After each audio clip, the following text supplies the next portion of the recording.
Freiheit gesetzt und zugleich eben dadurch in die höchste Verbindlichkeit.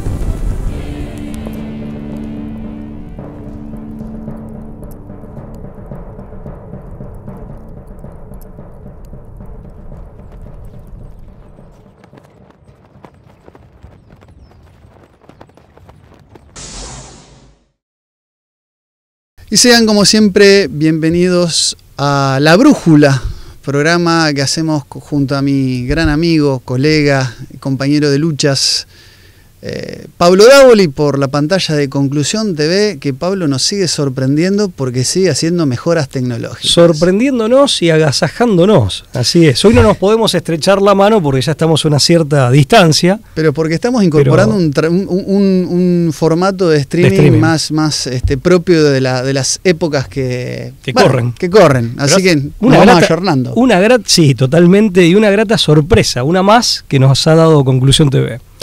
Y este programa, como siempre lo decimos, se consagra a la Virgen, la 3 veces admirable Virgen de Schoenstatt, Madre, Reina y Educadora, la Mater Admirabilis de Schoenstatt. Siempre nos ponemos bajo su manto de protección y amparo para llevar adelante esta empresa, esta campaña, esta misión.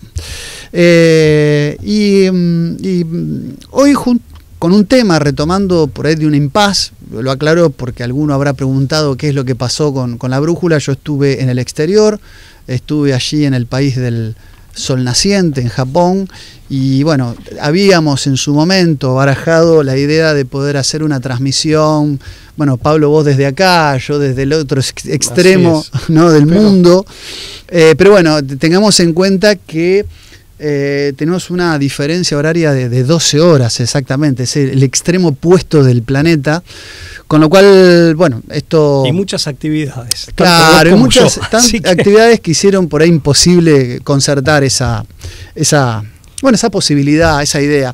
Así que bueno, ya de retorno, después de haber pasado un arduo, riguroso y mortífero jet lag, ya me recuperé, estoy nuevamente... con ustedes en las andanzas, compartiendo aquí La Brújula y con un tema a mi criterio sumamente interesante que no vacilé en proponerle a mi amigo Pablo Davoli, que tiene que ver con las declaraciones de un alto miembro de lo que fue los servicios de la inteligencia en la Rumania, ¿no?, Europa del Este, en épocas, ¿no?, de la Guerra Fría, sobre ciertas estrategias de infiltración en Hispanoamérica por parte de la KGB a través de una herramienta que habría sido, y ahora vamos a desarrollarlo brevemente, pero contundentemente, la teología de la liberación. Esto de la teología de la liberación como un instrumento de guerra psicológica, de psicopolítica, en el marco de la Guerra Fría en los años 60. Nosotros, y yo sé que Pablo tiene unos prolegómenos interesantes para compartirles sobre esto, nosotros hicimos ya en su momento un programa sobre lo que Michael Jones denuncia del lado de la CIA respecto de la American Proposition, esto del ayornamiento modernista en la Iglesia Católica a partir de una estrategia que se articuló con un personaje, Henry Luce, de la magazine, de la Time Magazine, y John Murray, un jesuita, que articularon una serie de operaciones para inocular ciertas reformas en los documentos que integran el Concilio Vaticano II, que ayornaban a la Iglesia a los tiempos modernos. Una estrategia donde parece ser la CIA se metió. De hecho está el programa en el año 2017,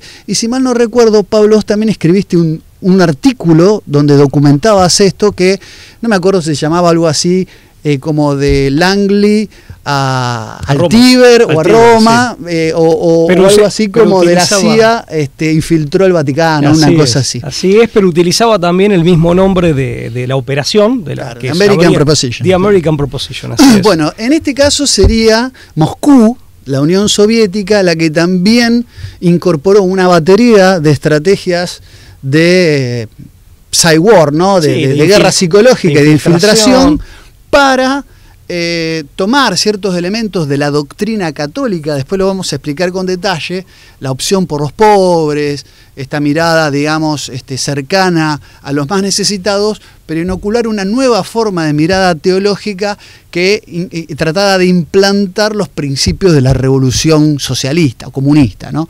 Esta sería un poco la tesis que vamos a desarrollar. Pablo, te escucho con estas introducciones que me parece son más que pertinentes. Sí, ciertamente que es un tema un tanto complejo de presentar porque tiene como diferentes pisos o niveles, ¿no? De todas formas, quería aclarar algo previamente.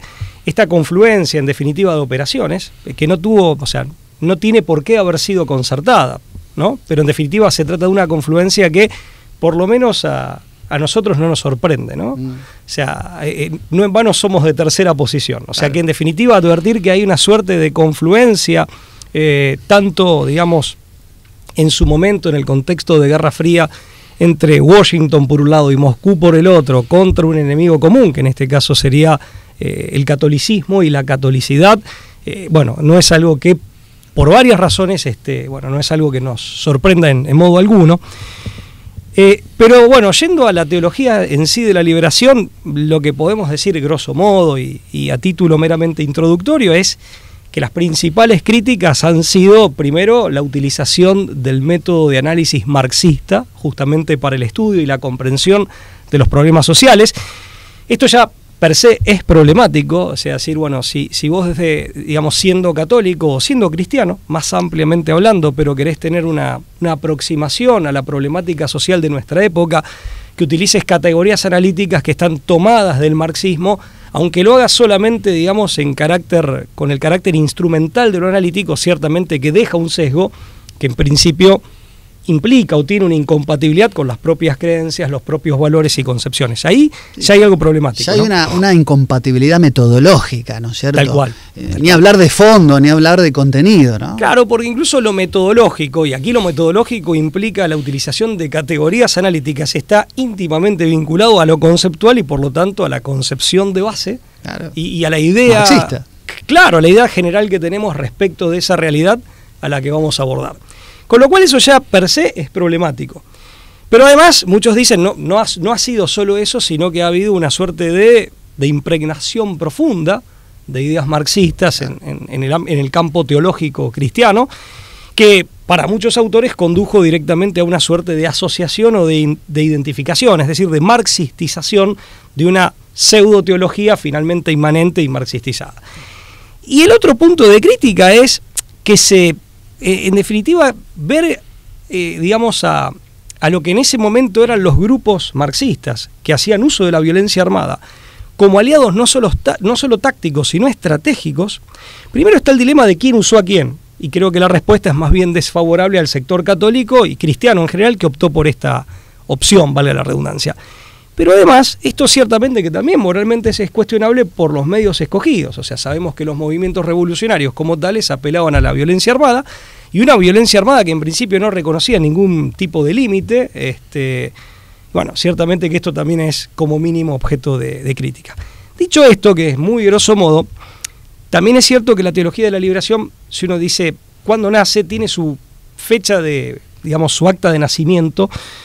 Podríamos ubicarla en 1968 con la presentación de una tesis de un teólogo brasileño protestante, Rubem Alves, en la Universidad de Princeton, universidad muy importante, sobre todo para los autores de la Escuela de Frankfurt, ¿no? Claro. O sea, esto también es interesante. Bueno, es una tesis que se presentó en 1968 en la Universidad de Princeton, Toward the Theology of Liberation, es decir, sería hacia una teología de la liberación, que fue publicada en 1969 como la teología de la esperanza humana. La teología de la esperanza humana. Se podría decir que este trabajo de Alves es una suerte de, como dije recién, de acta de nacimiento de la teología de la liberación, como una nueva teología. Pero hay antecedentes e influencias que son preexistentes, entre las cuales podríamos mencionar, y este es un listado un tanto aburrido, pero para aquellos que quieran indagar después, ir dando una, como siempre tratamos de hacer, señalizar a dónde se puede ir a buscar. La teología de la esperanza de Jürgen Moltmann, que fue un teólogo protestante. la teología política del citado Moltmann y sobre todo de su discípulo Johann Baptist Metz. Este teólogo, también del campo protestante, primero en realidad había nacido en una familia alemana de origen judío, se había convertido, es un converso posconciliar, y fue formado ya en el campo católico por Karl Rahner, muy conocido, Rahner, pero trataba de conciliar las concepciones teológicas aprendidas con Rahner, fundamentalmente, pero también con categorías analíticas de Bloch, Adorno y Marcuse, y sobre todo de Walter Benjamin. Nada menos, o sea, Escuela de Frankfurt. Sí. Fundamentalmente Marcuse y Adorno. Los otros autores son periféricos de Frankfurt, pero son... Benjamin seguramente que sí, pero contribuyó ampliamente, ¿no?, a lo que tenía que ver con la parte cultural, ¿no? Totalmente. La industria de la cultura. Sí, se ve que este hombre ya venía con esa carga ideológica y bueno, una vez que hace su conversión y pasa al campo cristiano, por así decir, y se involucra con la teología católica, lo hace de la mano de Rahner y bueno, viene con ese bagaje e intentó hacer alguna combinación, tal vez para evitar la disonancia cognitiva, por así decirlo, las contradicciones que se esas amalgamas generalmente arrastran algunos elementos que no se purgaron del todo. Tal cual, y bueno, la teología, justamente, la teología de la liberación es muy exódica en el sentido de que toma como idea fuerza o como del relato bíblico como un relato al que se le asigna especial importancia, simbólica, es al relato del Éxodo, ¿no? Claro. También al cautiverio en Babilonia, pero fundamentalmente al relato del Éxodo. Y esto es en gran medida un aporte que hizo desde antes, por así decir, Metz, ¿no? Porque es Metz el que habla del Dios del Éxodo, de un Dios que nos precede y promete un futuro, o sea, un Dios que está muy vinculado a la historia, nos precede pero nos promete un futuro y de esta manera nos da una esperanza del futuro. O sea, es un Dios que opera en la historia, lo cual no está mal, pero Metz lo contraponía al Dios de las concepciones metafísicas o a lo que sabemos de Dios a través de la aproximación metafísica, que ese es el Dios más trascendente en su naturaleza divina, ¿no? Con lo cual ahí él hace una focalización en ese aspecto de Dios, si se quiere, pero de algún modo eso contribuye a él, o él lo pone en contraposición y desplaza otros aspectos de la divinidad que serían, desde luego, son dignos de ser estudiados. Sí, tal es esta conexión, Pablo, permitime meter un paréntesis ahí, que la propia obra de Marx ha sido también sindicado al revés, como un mesianismo con ribetes proféticos, donde se reconstruyen elementos ya presentes en el Éxodo, en el libro del Éxodo, en un pueblo que se libera, un pueblo que era oprimido, que busca una tierra prometida, este Edén en la tierra, este paraíso en la tierra, que podría ser esa realidad posrevolucionaria que Marx vaticina, ¿no?, para los proletarios, pero obviamente secularizada. ¿Es la obra de Marx, la pregunta, un éxodo secularizado o con elementos seculares, políticos y sociales, pero que tiene una característica, claro, milenarista y mesiánico? Claro, digamos, hay como una conexión y hasta cierto punto una continuidad. Yo creo que sí, ese tipo de ecos bíblicos está en muchas de las ideologías de la modernidad. Toda esta cuestión de las correspondencias entre Marx y su mentor, Baruch Levi, es decir, tenía rabinos que lo asesoraban, no era una persona que más allá de su materialismo ateo no tenía diálogo con miembros por lo menos de la religión judía de la que él era, digamos, había nacido, digamos, de una cuna judía, ¿no? No, pero aparte totalmente. En el caso de Marx, por eso digo, son ecos, más allá de que uno dice, bueno, pues son ecos si se quiere, pero razonables porque nadie nace de un repollo, digamos, todos tenemos una especie de pincelada que traemos de nuestra formación, de nuestros propios orígenes, sí, la atmósfera en la que nos criamos, sí, totalmente. Bueno, Marx, de hecho, era el nieto por parte de la madre del gran rabino de Treveris, por parte del padre y de la madre tenía tíos, era sobrino por ambos lados de rabinos importantes de su momento, en aquel contexto. No, sin duda alguna, y hay en el marxismo hay una suerte de pulsión, de inclinación mesiánica, de espíritu mesiánico, como también hay conceptos que claramente están como tomados de la Biblia, esquematizaciones incluso, esquemas conceptuales que claramente tienen un origen en el relato bíblico, sea el relato bíblico, digamos, cristiano, o el relato bíblico ya hablando de la Torá, pero que están desprovistos o como despojados de su sentido religioso originario, y lo dijiste bien, en clave laica, ¿no? O en clave inmanente, sí. Igual lo hemos aclarado en otros programas, hay un Marx marxista, un Marx esotérico. Sí. También hay otras formas de interpretar, ¿no?, la obra de Marx. Pero bueno. Y otro antecedente, termino con esto, este breve listado. No, respecto de la influencia de Metz, es un poco este Dios, un Dios que opera en la historia, un Dios que promete de esperanza respecto del futuro histórico, no tanto de la vida ultraterrena, sino respecto del futuro histórico, con ese Dios que promete una tierra prometida, que puede ser el paraíso de los trabajadores, eventualmente se puede reciclar así esta idea. Un mundo sin clases, qué sé yo. Claro, pero es el Dios que está opuesto al de las concepciones metafísicas, empezando yo creo que por la de Parménides o la de Platón, o sea, que tanto han aportado. O sea, ahí se genera una falsa contraposición, Metz la hace. Y además Metz trabaja mucho con la idea de memoria subversiva de la liberación, que está inspirada en lo que él llamaba la filosofía, que eran Adorno, Benjamin justamente y Marcuse, ¿no? Esta idea de la memoria, pero la memoria como un motor revolucionario en el ahora, mirando al futuro. Bueno, todo esto va a impactar en los teólogos de la liberación. La tercera fuente que yo señalaría es la del nuevo cristianismo, en la el segundo tercio del siglo XX, o sea, entre 1933 y 1966.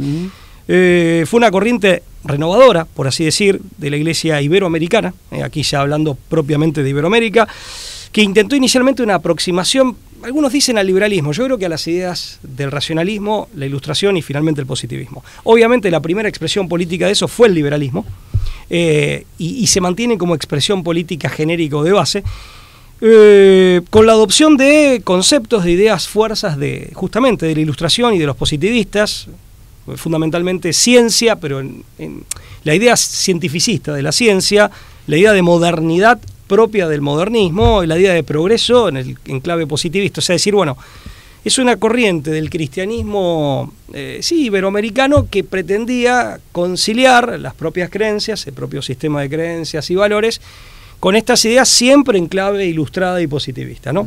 Que son ideas fuerzas aparte de todo el movimiento moderno. Sí. Apostaban en lo político a la fundación de partidos democristianos que tuvieron su culmen en la elección como presidente de Eduardo Frei cuando llega a la presidencia de Chile.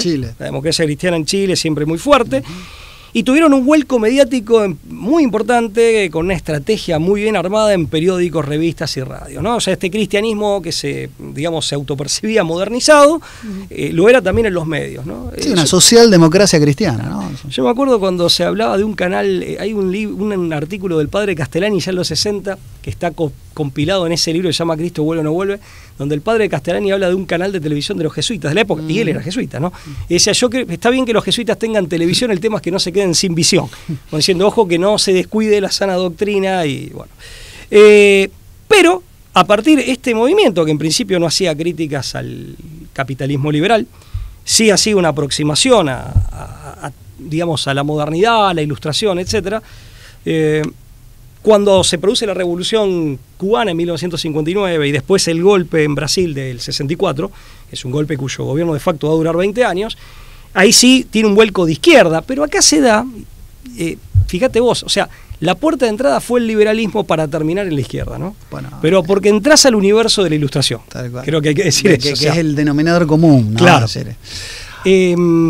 Termino con esto, Lucas. Sí. Me quedan 4 puntos, pero los menciono 5, pero los voy a mencionar rápidamente. Para autores como Martin Mayer y Joseph Doré, en definitiva la teología de la liberación lo que hace es tomar cambios del Concilio Vaticano II y llevarlos a sus expresiones últimas, tal vez exageradas.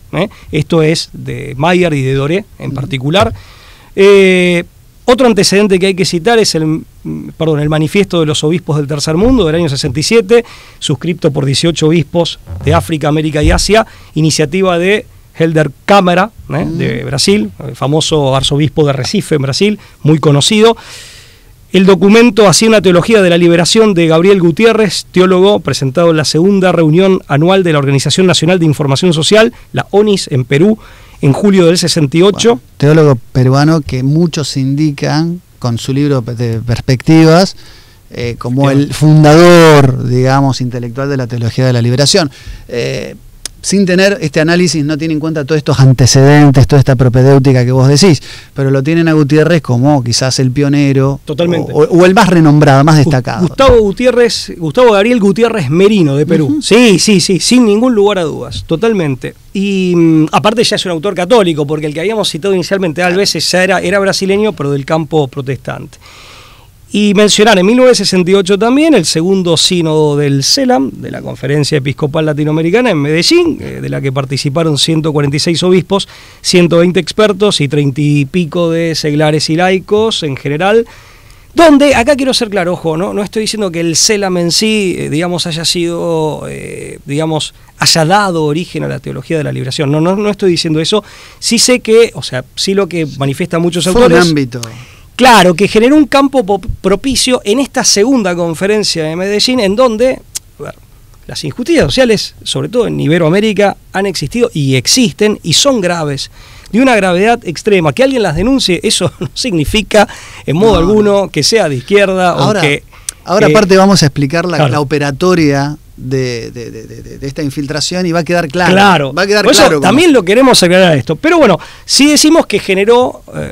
un ámbito en donde no estando en claro por ahí esta maniobra, si se quiere, de inteligencia estratégica y ciertas cuestiones conceptuales o ciertos aspectos conceptuales, generó un campo propicio sin perjuicio de las denuncias que eran sobre injusticias reales, que todavía existen.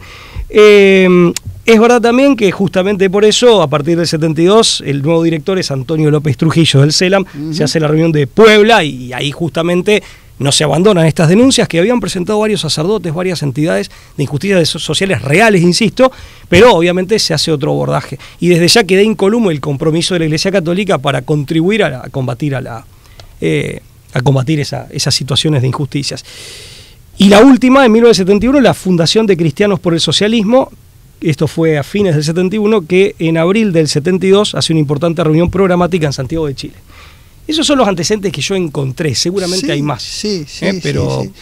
No, que son más que pertinentes porque hay una cronología de hechos que toman otro tenor o se pueden leer, hay una segunda lectura que se puede hacer, que no tiene que ver solamente con las necesidades y padecimientos del tercer mundo y de Hispanoamérica, sino que también con una forma de interpretar estos hechos. Me toca a mí un poco decir cómo es que se puede entender a la teología de la liberación como una forma de ingeniería social o una ingenierización donde la KGB ha metido la nariz. Y la fuente que tenemos hoy es la de un comunista, o sea, general de la policía secreta de Rumania. Estamos hablando de Ion Mihai Pacepa. Ion Mihai Pacepa fue general de la policía secreta de Rumania comunista hasta desertar a los fines de la década del 70 a irse a los Estados Unidos. Una cosa muy importante de Pacepa, que más allá de que no formaba parte del círculo del Comintern en el Kremlin, sino que estaba más en una periferia de la Rumania comunista, es el desertor de más alto rango del comunismo del que se haya tenido conocimiento durante la Guerra Fría. Y él lo que hace es revelar, mucho tiempo después, una conexión entre la teología de la liberación. De hecho, él va a decir que es una creación de la Unión Soviética, básicamente, y hay una profunda conexión para tratar de corromper o quebrantar una idiosincrasia de los países de Hispanoamérica alineados con el imperialismo angloamericano. Querían hacer una ruptura. Pacepa dice haberse enterado de esta conexión entre la KGB y la teología de la liberación por medio de un general soviético del cual él estuvo a cargo, él estuvo bajo su mando, que fue Alexander Zakharovsky, que era jefe del servicio de inteligencia extranjero, la Razvedka sería el nombre, ¿no? en ruso, de la Rumania comunista. Este tal Zakharovsky, que fue jefe de facto de Pacepa hasta 1956, cuando llega a ser cabeza del servicio de espionaje soviético, el P6 U-1, era el nombre, digamos, técnico, posición que mantuvo durante 15 años, que para la época era un tiempo récord, porque era también en el contexto de los cambios que estaba incorporando Khrushchev.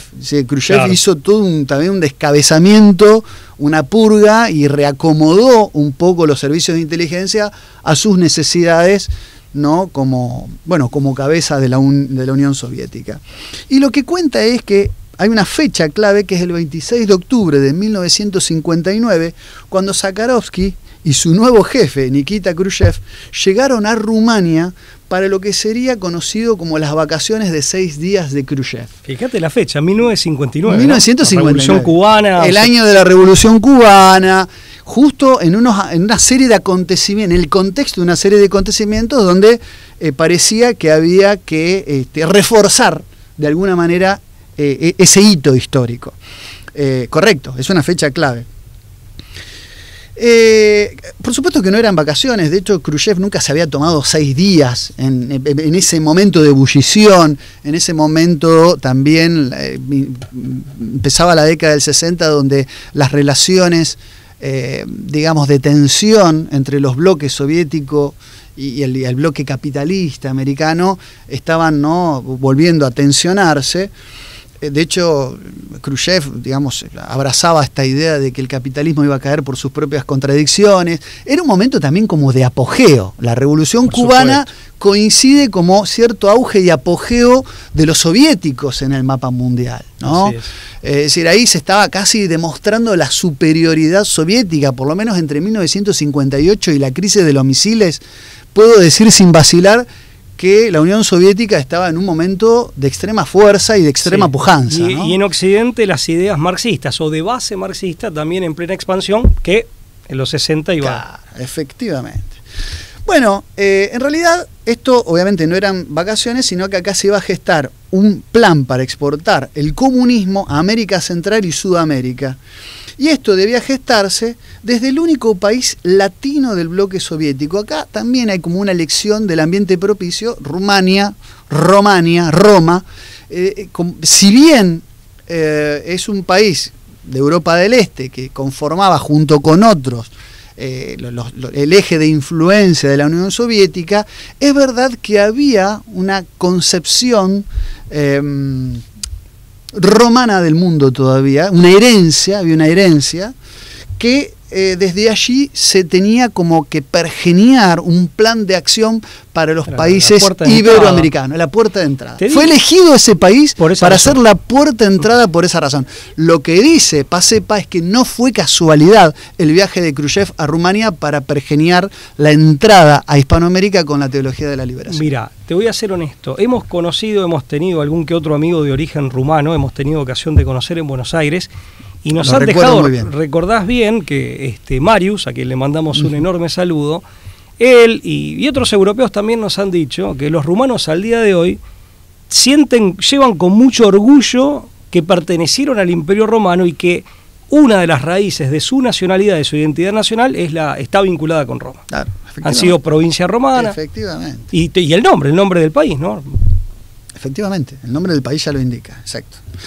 Por un lado, Zakharovsky fue uno de los responsables de la exportación del comunismo a Cuba, es decir, estuvo también vinculado entre 1958 y 1961 con lo que fue la Revolución Cubana.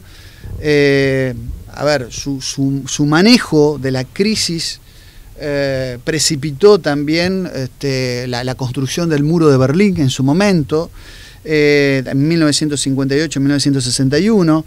La crisis de los misiles cubanos también, Zakharovsky estuvo muy inmiscuido, muy involucrado, muy cercano a esa situación de convulsión, y también, de alguna manera, puso al mundo al borde de una guerra nuclear en varias oportunidades. Digo, como para hacer un retrato de quién era Zakharovsky, del cual se dice, bueno, se buscó apoyo a la hora de pergeñar este plan. Sí, o sea, un tipo que actuó en primera línea, estaba claro que... Efectivamente. Destaca por instrumentar la estrategia de asociación entre el comunismo y liberación. Es decir, lo que implicaba este plan era que había que construir una batería de ideas apoyados en un núcleo que está dentro de la doctrina católica, como bien vos citaste los prolegómenos, esta idea de que los pobres heredarán la tierra, por ejemplo, que aparece en Mateo capítulo 5:3-5, una serie de ideas que en realidad efectivamente forman parte del ideario católico. Es decir, había que impulsarlos de manera tal de introducir las ideas del socialismo dentro de una corriente teológica. Fíjate que está todo una envoltura.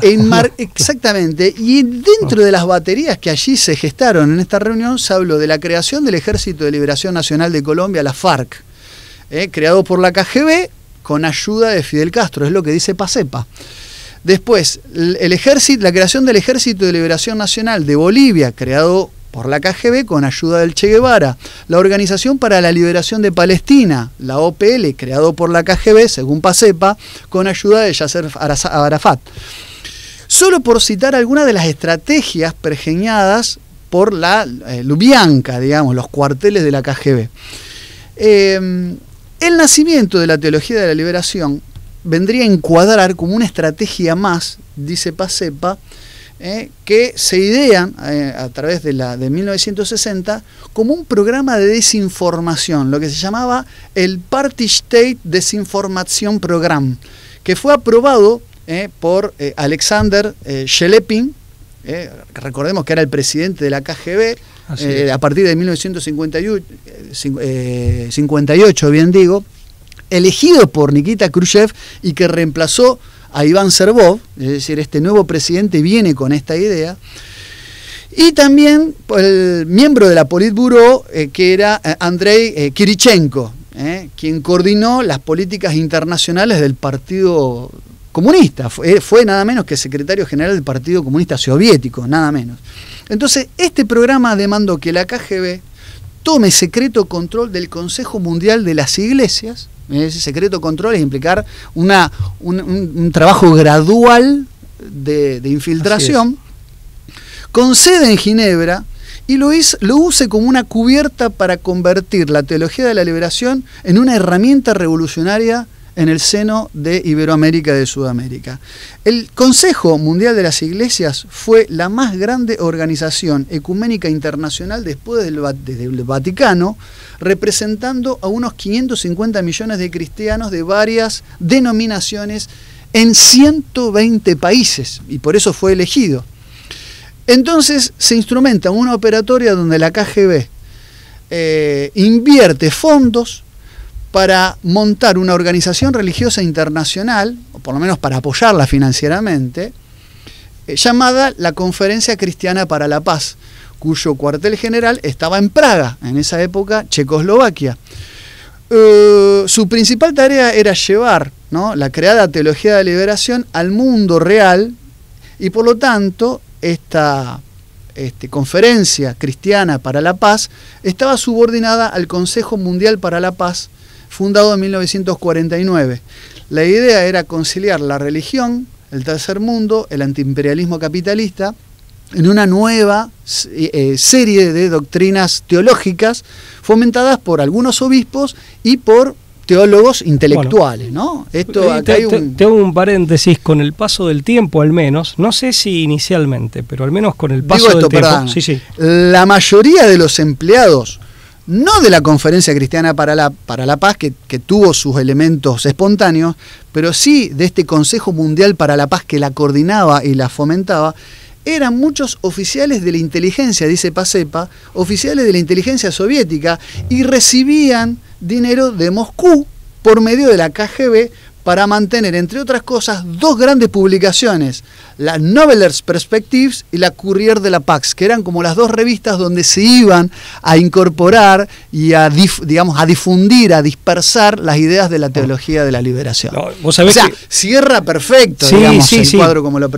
Y aparte era muy típico de esa época generar esos ámbitos para convocar a terceros, a los que se quería infiltrar. siempre bajo el paraguas o el pretexto de las buenas intenciones, como ahora las agendas, las agendas internacionales, o ahora 2045, claro, tal cual. Pero además era una forma también de reunir en un determinado ámbito a gente que pertenecía a ambos bloques hegemónicos, ¿no? O sea, era muy común en la época como estrategia. Y siempre están estos connubios. Yo hace unos años escribí un artículo que se llama Dime quién te financia y te diré quién eres. Bueno, ahora no me voy a tener ahí. Hablando del financiamiento, ¿qué? De poderosos magnates de las finanzas, especuladores internacionales y de grandes centros financieros, ha recibido ese financiamiento el Consejo Mundial de Religiones para la Paz. Con lo cual también se vuelve a observar esa confluencia que en algunos casos claramente es el producto de un connubio, en otros casos es una confluencia que se puede explicar de otra manera, pero que existe y es real, ¿no? Y aparece en 1000 lugares distintos. Mirá, es muy interesante porque además hay como, si se quiere, yo creo que paralelamente a esta operación, y bueno, tenía anotado, me apunté mucho más, pero voy a citar los títulos, hay otras operaciones que han ido en el mismo sentido, incluso digamos, promovidas, algunas desde el mismo bloque soviético, tal vez un poco antes. Por lo pronto, en realidad es un poco anterior todo lo que denunció Isabel Bela Dot, famoso caballo de Troya rojo en los seminarios católicos en Occidente, ¿no? Que ella lo denuncia hacia los años 50, escribe el libro The School of Darkness, Escuela de Oscuridad. Y esto no es citado también por The Naked Capitalist de Skousen, Cleon Skousen. Efectivamente, él tiene 2 libros, Skousen en los 60, The Naked Capitalist y The Naked Communist, y la entrevista a Bela Dot, y ella, entre otras cosas, también del connubio, digamos, que había entre fuerzas que operan desde New York, y sobre todo New York y Moscú, además de eso denuncia esto. Y también lo denunció ante el comité en los años 50 como testigo experta. Ella había pertenecido al Partido Comunista Estadounidense en la clandestinidad, era una importante abogada neoyorquina, ella de origen italiano, lo denuncia ante el Comité de Actividades Antiamericanas. Pero digo, hay algo similar, una estrategia que aparte es claramente gramsciana, porque no hay que olvidarse que Gramsci decía que el auténtico enemigo en la revolución cultural era el sentido de trascendencia. Claro. Que anidaba en el seno, se había impregnado toda la idiosincrasia de Occidente, que anidaba o tenía su principal fuente en el seno y custodia en el seno de la Iglesia Católica. Entonces Gramsci, la maniobra de desprestigio y de estigmatización por fuera, pero desde adentro de penetración, Gramsci lo plantea en los cuadernos de cárcel. Claro. Y es el enemigo ni siquiera para Gramsci, ¿no? Hemos dedicado tanto un programa a Bela Dot como a Gramsci. Nosotros decimos, lo que Bela Dot denuncia es la estrategia gramsciana en acción en lo tocante a la infiltración de seminarios, con la idea de destruir ese sentido de trascendencia como prioridad estratégica de la revolución cultural. Que esto también viene bien a las grandes fuerzas del imperialismo internacional del dinero, es decir, el capitalismo financiero, y también de las fuerzas hegemónicas del preexistente capitalismo industrial.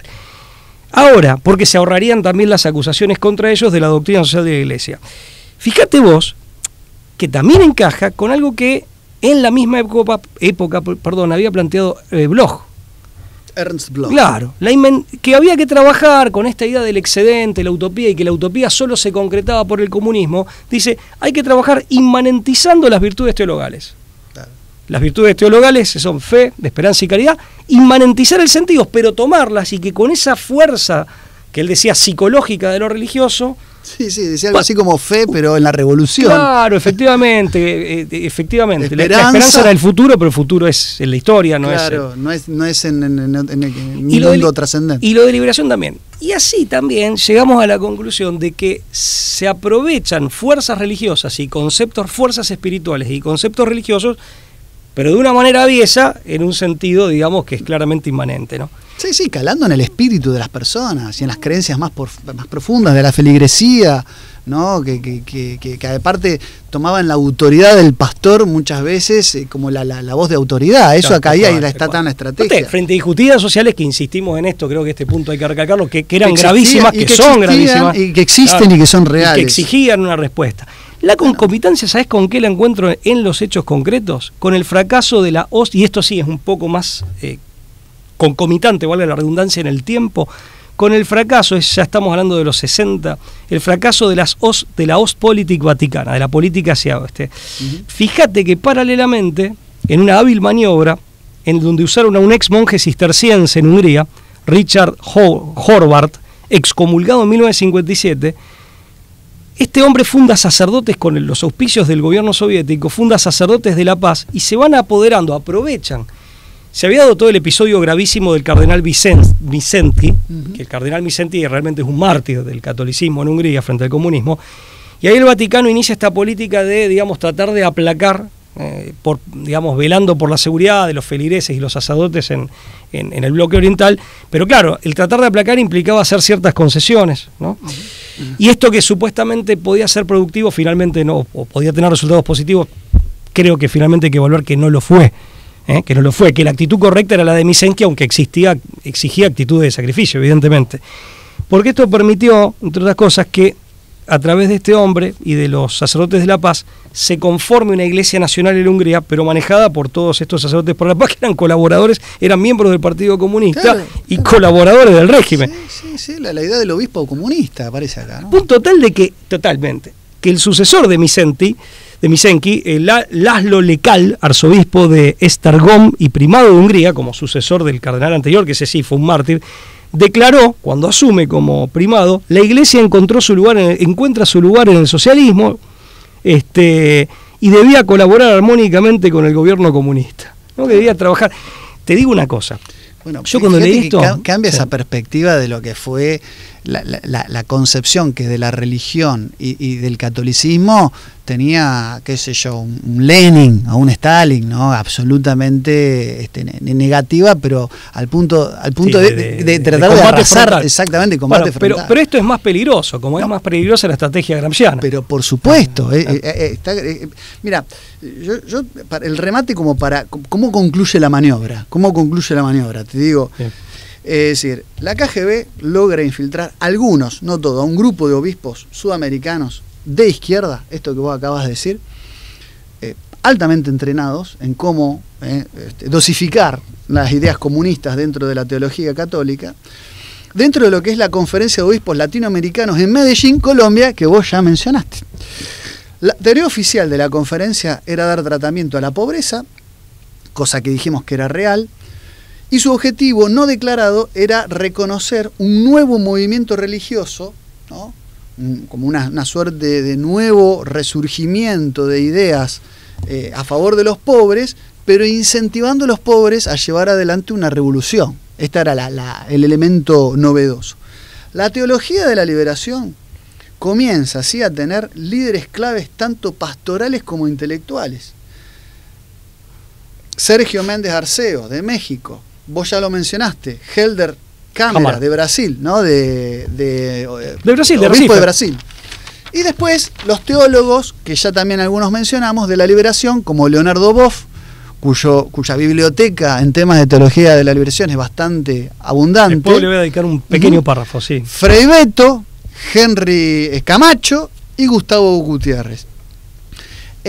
Convirtiéndose, ¿no? Digamos, entre otros, la KGB en el factor detonante de la generación de estas obras bibliográficas, que si bien dice Pacepa, no tengo pruebas, porque dice los servicios de inteligencia, la KGB no sería un buen servicio de inteligencia si hubiera dejado rastros de cómo financió esto. Parece ser que la KGB hacía movimientos para convertir dinero en efectivo y hacía movimientos en efectivo para no dejar ningún tipo de vínculo y de rastro de cómo financiaba estas publicaciones. Él dice, a mí me consta que el libro, esto lo dice Pacepa en una entrevista que da a algunas entrevistas, a algunas revistas católicas, Así Prensa, por mencionar alguna, hay una entrevista donde Pacepa dice, me consta que la teología de la liberación, perspectivas de 1971, del teólogo peruano Gutiérrez, Gustavo Gutiérrez, es escrito prácticamente, íntegramente, por la Lubyanka. La Lubyanka es el edificio donde estaba la KGB. Es una declaración muy fuerte de alguien que estuvo en el seno, supuestamente, muy concreto lo que está diciendo, de esa operación, ¿no? Pero digo, es muy fuerte, pero es factible que haya sido. Él admite que no tiene pruebas materiales o documentales, pero bueno. No, yo, porque para ir cerrando, porque pero yo simplemente tengo alguna me quedo con los títulos nada más de esto. En todo caso, en otro programa lo ampliamos. Uno hasta cuando toma apuntes es larguero, así que... No, por supuesto, es muy difícil de resumir estos temas. O sea, ¿qué se le ha criticado a la teología de la liberación en lo conceptual? Esta suerte de aproximación, de impregnación o de asimilación ideológica con el marxismo, fundamentalmente el materialismo dialéctico, que amén de su materialismo reduccionista a lo económico y a lo propiamente histórico, por ser dialéctico, y esto meritaría mucho más, pero como mínimo hay que decir que dogmatiza y termina hasta, entre comillas, bendiciendo el conflicto, producto de la concepción dialéctica del cambio y del movimiento. La inmanentización del mensaje evangélico, o sea, el extravío del sentido de trascendencia y el sentido del misterio y la conciencia del misterio. El ritual pasa a ser vacío también, no solamente es una cuestión conceptual. La focalización, al momento de hacer la exégesis bíblica, la focalización veterotestamentaria, con la adopción encima de una terminología que en principio es ajena a la feligresía. A la feligresía ha sido muy común la terminología hebrea, sedaká como justicia, mishpat como derecho a justicia, tamín como perfecto.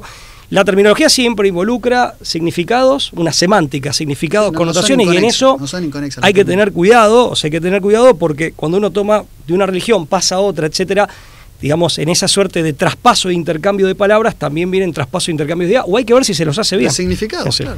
O sea, son varias críticas de distintos tipos, ¿no? La secundarización, eso se lo puse yo, por decirlo de alguna manera, digamos, dejar en un segundo plano la figura de Jesucristo y también una inversión del sentido de su acto y acción redentora. O sea, muchos de los teólogos de la liberación plantean la liberación de las injusticias sociales serían las que darían sentido pleno a la liberación del mal y la muerte por la muerte y resurrección de Cristo, y no a la inversa, claro. Y no a la inversa, como entendemos que es. Como mínimo hay que haber un reduccionismo del acto salvífico, de la acción redentora de Cristo, y del cristianismo por extensión. Una tergiversación mariológica, presentar a María como, por ejemplo, Virgen de la Liberación o hija de Sion, que sobresale entre los Anahuim, es decir, los pobres de Yahvé. Bueno, María puede ser presentada de esta manera, pero es la reina del universo, es tres veces, nosotros decimos 3 veces admirable, reina, madre, y educadora. La hiperdulía mariana queda tergiversada en una cosa de como madrinazgo de la revolución, ¿no? Claro, totalmente, y asimilada a cierta problemática social y a cierto sector social en exclusividad, eso, y que también muy peligroso. Y en este contexto de la iglesia convertida en una suerte de ONG de ayuda social. Totalmente. Y de dádiva, ¿no? Totalmente. Bueno, la habilitación, es decir, la legitimación y la promoción de la violencia revolucionaria, que ojo, la violencia revolucionaria no es cualquier violencia, no. Es violencia política, es sistemática, es un neomaquiavelismo, en términos politológicos es un neomaquiavelismo, y aparte en términos filosóficos es un utopismo y un voluntarismo. Y supone antagonismos. Totalmente. Que no son, por lo menos de clase. Bueno, se plantea la contradicción dialéctica dentro de la iglesia, una iglesia conservadora de derecha versus la iglesia revolucionaria de izquierda. Se dialectiza la propia iglesia. Totalmente. Y yo pregunto esto, ¿no estamos frente a un andamiaje ideológico que encubre y se alimenta del resentimiento e incluso el odio producido a partir de injusticias reales y graves, pero mal diagnosticadas por el análisis marxista, justamente mal diagnosticadas y peor encaradas, porque no es la actitud de combate a la injusticia del cristiano, la actitud auténticamente cristiana? Y acá, yo siempre cito a Paul Allard, dice, por ejemplo, la prédica paulista y el testimonio de San Pablo, eso solo, que por esta gente hubiera sido poco revolucionario, sin embargo bastó para lograr transformar una realidad tan terrible como la esclavitud y tan arraigada como la esclavitud en la época de San Pablo. Es una nota al pie que agrego. En realidad, esta nota al pie la tomo de Carlos Sacheri en el libro El orden natural, ¿no? Me pareció interesante traerlo acá. Mira, como colofón, y te dejo el cierre del programa a vos, está bien. ¿En qué ha terminado muchos de los exponentes de la teología de la liberación? Vos citaste algunos, se pueden agregar otros como Jon Sobrino e Ignacio Elacurría, en El Salvador, españoles de origen, Luis de Valle y Raúl Vidal en México, Alejandro Kuzonovich, Perú, Rafael Ávila en Colombia. Pero muchos de los exponentes de la teología de la liberación, ¿qué ha pasado hoy con ellos?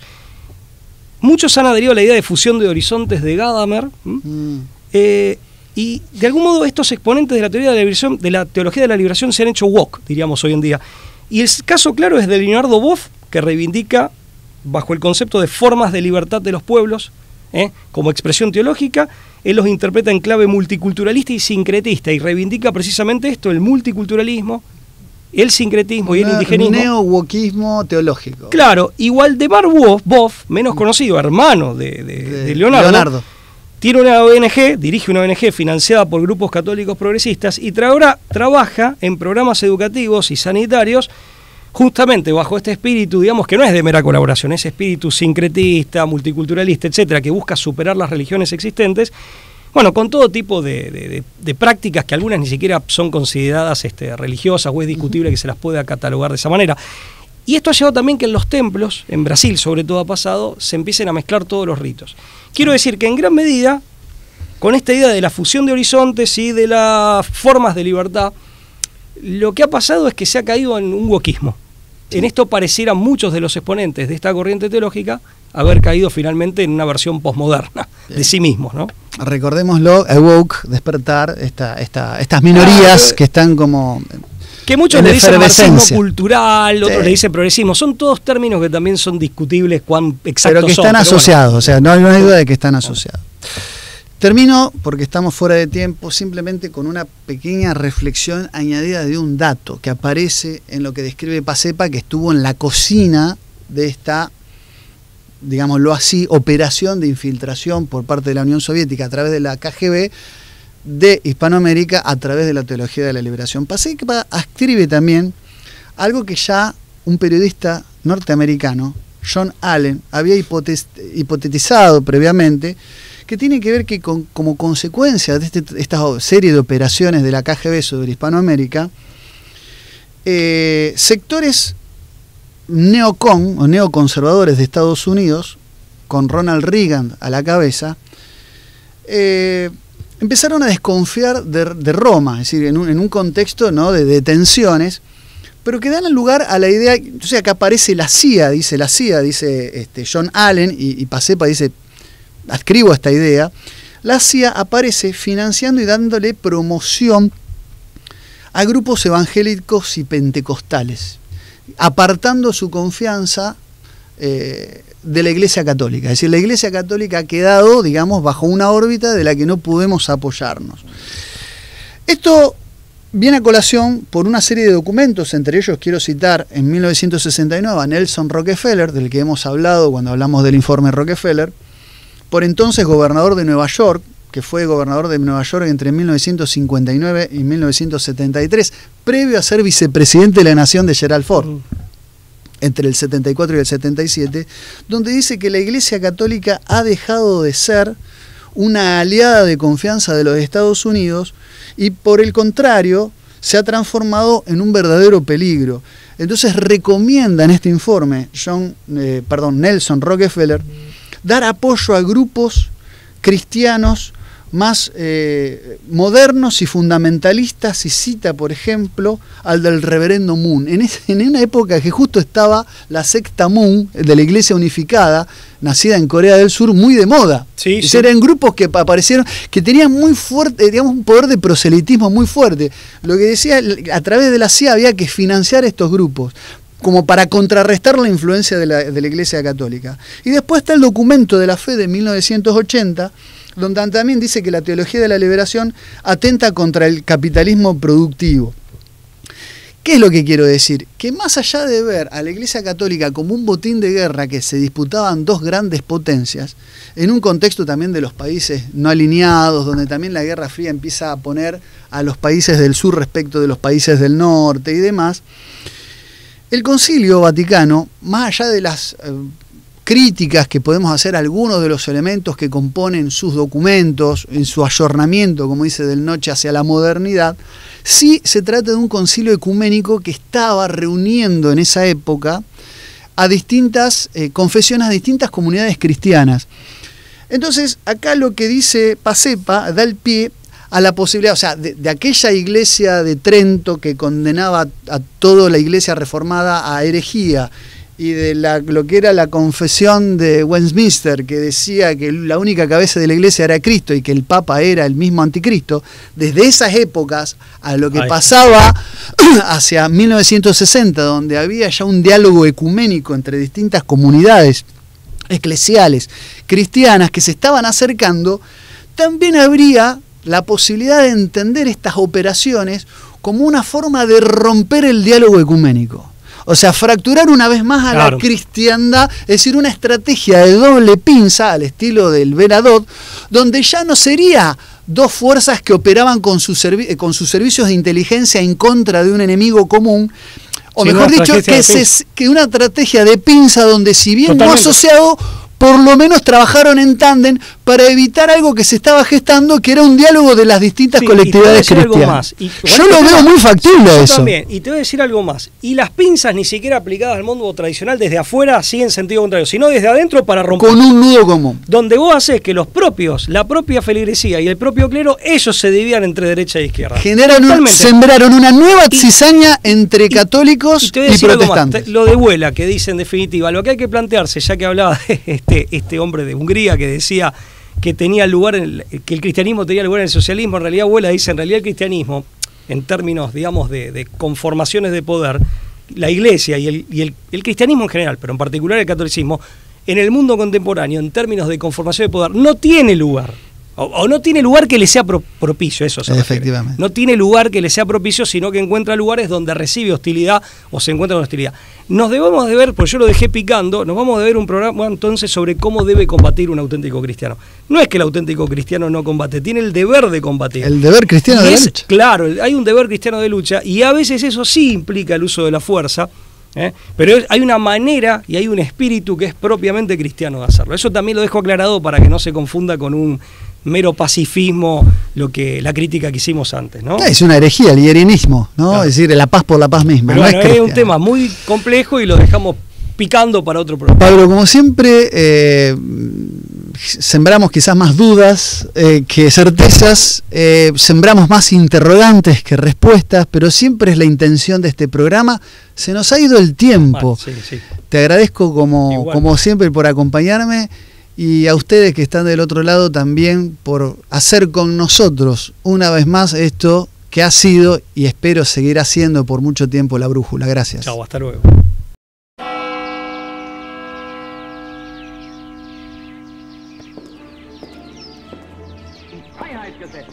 Und zugleich eben dadurch in die höchste Verbindlichkeit.